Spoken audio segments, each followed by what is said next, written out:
Good morning, everybody. We're here on the International Day to End Female Genital Mutilation. I'm here with my colleague Pierre-Paul Hui, as well as Michaela Glasgow, the young woman who started the petition to keep listing female genital mutilation as a harmful practice in Canada's Citizenship Guide.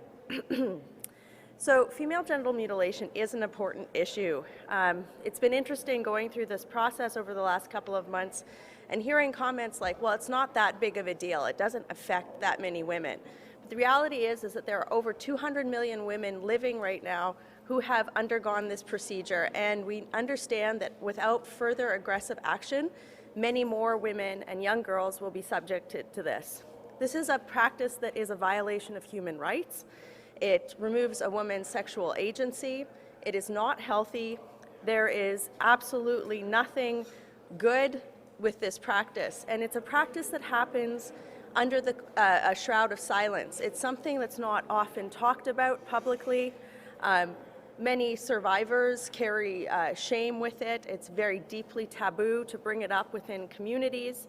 So it's a problem that we have to be creative to solve, but the first thing that we have to do is recognize that it is a problem, and recognize that it is not good, and recognize that it is a violation of human rights. And we stand here united recognizing that today. We also have an ask for the government.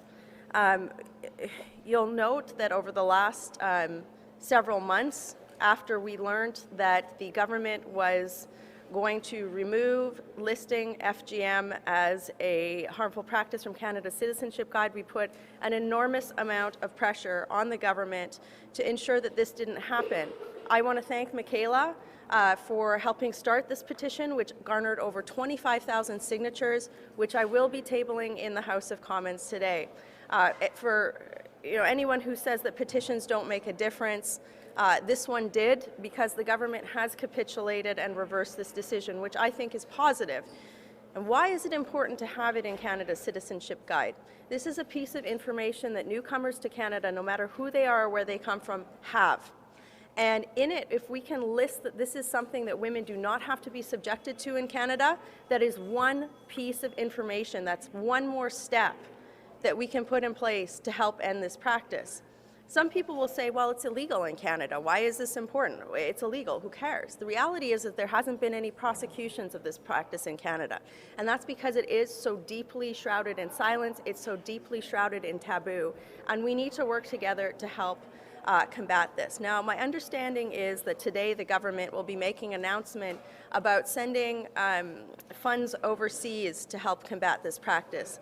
But what concerns me is that the Liberal government has been completely silent on how we're going to combat this problem here at home. And my concern is that without having a statement on two very important issues with regards to that it sends a message to the broader community that this is something that we're willing to turn a blind eye to, and we shouldn't be. There are two particular things that I would like to see the Liberal government change. First, we know that the Canadian Border Services Agency has issued warnings noting that practitioners of female genital mutilation have come to Canada. What is the Liberal government doing to prevent this from happening? We don't have a comprehensive strategy on this. We don't have any sort of discussion at the national stage on how this is occurring or how to prevent it, and that needs to stop now. And today, on this day of all days, the government needs to make a statement on how they plan to do that. Second of all, we know from internal documents within Global Affairs that Canadian girls are being taken abroad to undergo FGM. This is a problem that is seen in many countries. The term is referred to as vacation cutting. I don't like that term because it's disgusting.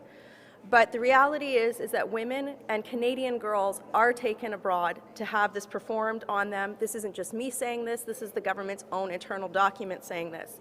So the government needs to come up with a strategy to prevent this as well. Now, how can they do this? Many different ways, but the low-hanging fruit on this one is that the government has announced a strategy to combat gender-based violence. That is silent on how those two issues that I just mentioned are going to be addressed within that strategy. Also, what is the government doing in terms of a cross-government approach, including agencies like CBSA, to help combat this practice?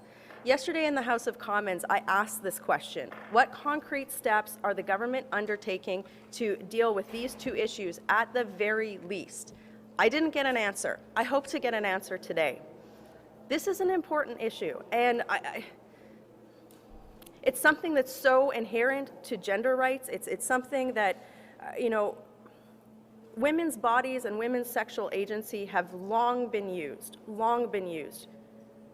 to promote gender inequality and worse. And this is something that is just so vile and so heinous that I really feel that the government needs to act and act quickly and not turn a blind eye to this in Canada. I'm sure that the minister today will say, well, we don't have enough data to tell us if this is a problem. Well, that's part of the problem too.